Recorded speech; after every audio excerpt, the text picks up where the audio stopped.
बिहार के नालंदा में एक युवक की हत्या की गई है। बदमाशों ने पीट पीट कर इस शख्स को मार डाला। लाठी डंडे लोहे की रॉड से हमला किया। 1000 चंदा ना देने पर मौत के घाट उतार दिया। देखिए, बड़ा मामला बिहार से सामने आया है, जहां एक युवक की हत्या कर दी गई। बदमाशों ने पीट पीट कर उसे मार डाला।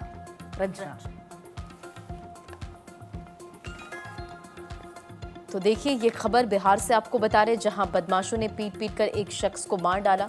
नालंदा का ये पूरा मामला है। युवक की हत्या के बाद इलाके में सनसनी फैल गई है। फिलहाल पुलिस इस पूरे केस को लेकर इन्वेस्टिगेशन कर रही है। आपको ये भी बताएं कि 1000 चंदा नहीं देने पर उतारा मौत के घाट। लाठी डंडे और लोहे की रॉड से ये हमला किया गया। फिलहाल इस पूरे मामले को लेकर जांच पड़ताल भी जारी। तो बिहार के नालंदा का ये पूरा मामला है, जहां एक शख्स की हत्या कर दी गई।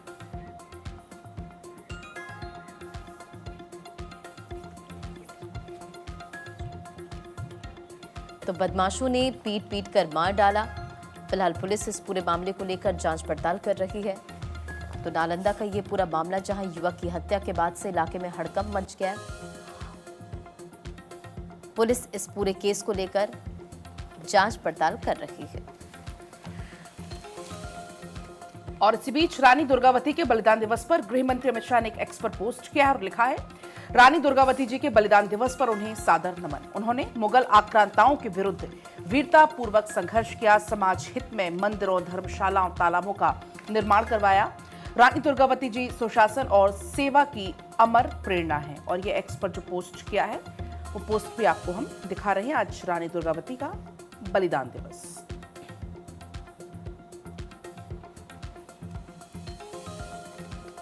और एक बार फिर से बात कर लेते हैं मुंबई की। मुंबई में बदला है मौसम का मिजाज और मुंबई के कुछ इलाकों में बारिश की वजह से सड़कों पर लबालब पानी भर चुका है। सड़कों पर रेंगती गाड़ियां नजर आ रही है। मुंबई में मौसम विभाग ने 26 जून तक बारिश का अलर्ट जारी किया है। बांद्रा, अंधेरी, कोरेगांव, मलाड ये तमाम वो इलाके हैं जहां पर जल भराव की वजह से लोगों की मुश्किलें बढ़ गई हैं।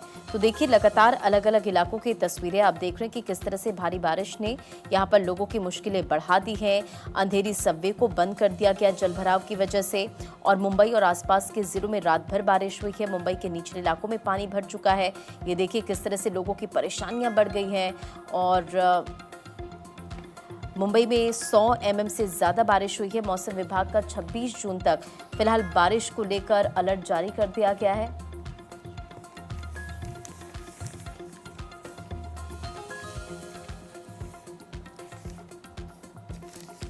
तो देखिए, ये तस्वीरें इस वक्त आप देख रहे हैं, मुंबई की ये तस्वीरें। हालात किस तरह के हैं, ये इन तस्वीरों के जरिए आप देख पा रहे हैं।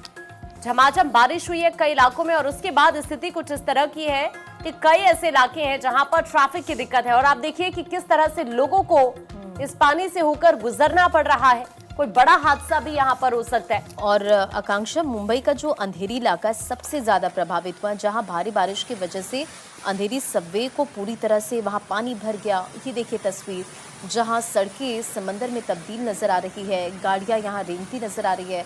जाहिर तौर पर लोगों की परेशानियां भी बढ़ चुकी है, क्योंकि बीती रात झमाझम बारिश हुई है कई इलाकों में। और ये देखिए तस्वीर, किस तरह से पानी भर चुका है। आपको ये भी बताएं कि बीएमसी ने सुरक्षा के मद्देनजर अंडरपास को फिलहाल बंद कर दिया है। तो पूरे महाराष्ट्र में दक्षिण पश्चिम मानसून पहुंच चुका है यहाँ पर।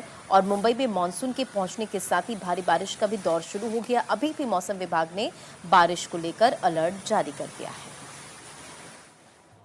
लखनऊ से खबर है, सीएम योगी के सख्त निर्देश। बेसमेंट में किसी कोचिंग का संचालन नहीं होगा।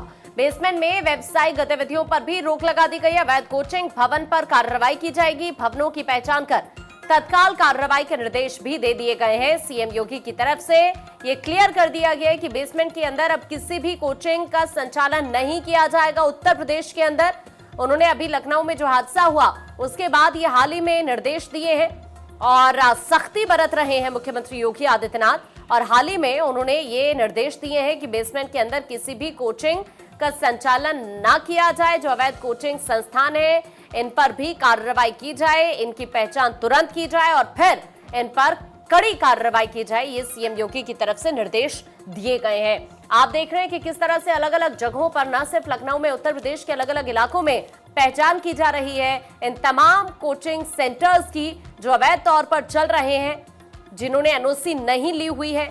और अब इन पर सख्ती बरती जा रही है। सीएम योगी ने हाल ही में ये निर्देश दिए हैं कि जितने भी अवैध कोचिंग संस्थान हैं, इन पर कार्रवाई की जाए तुरंत प्रभाव से।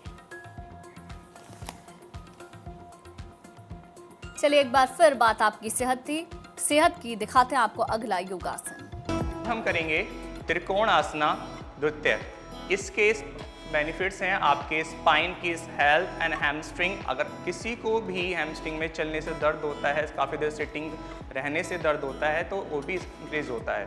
अभी हम इसके लिए one leg move, left hand side and move, दोनों हाथ खोलेंगे।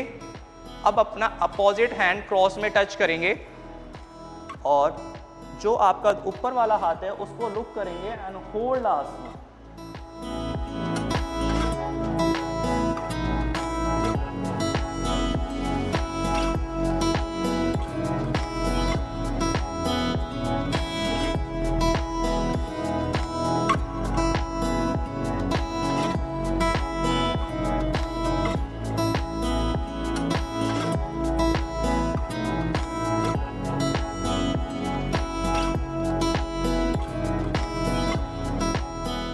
वापस दोनों हाथ खुलेंगे, धीरे से हाथों को डाउन करते हुए और पैरों को वापस लाएंगे एंड रिलैक्स। और आइए आगे बढ़ते हैं। वैभव सूर्यवंशी को टीम इंडिया की 3 नंबर जर्सी मिली है। उन्होंने हालांकि ये कहा है कि खुशी बयां करने के लिए मेरे पास शब्द नहीं है। आयरलैंड इंग्लैंड दौरे पर रवाना हो गए सूर्यवंशी पहली बार नेशनल टीम में नजर आने वाले हैं।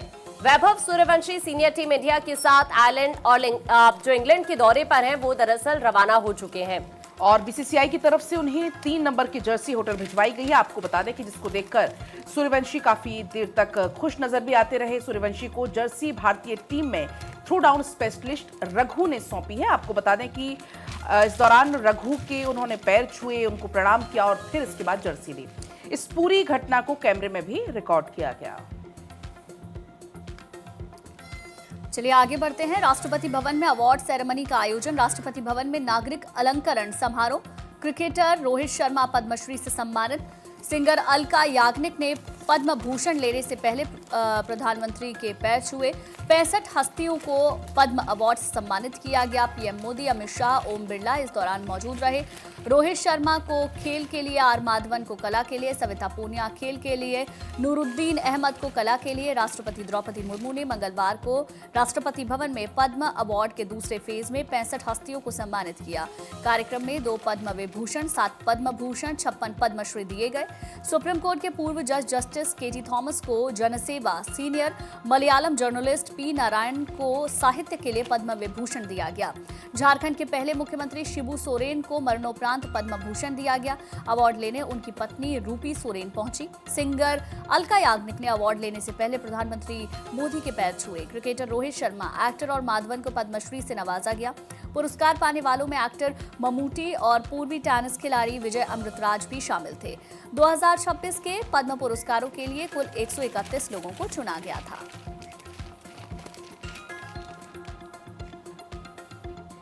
चलिए आगे बढ़ेंगे। हॉकी प्रो लीग, भारत ने पाकिस्तान को 4-3 से हराया है। अभिषेक, नीलकांत, सुखजीत और राजेंद्र ने गोल दागे हैं।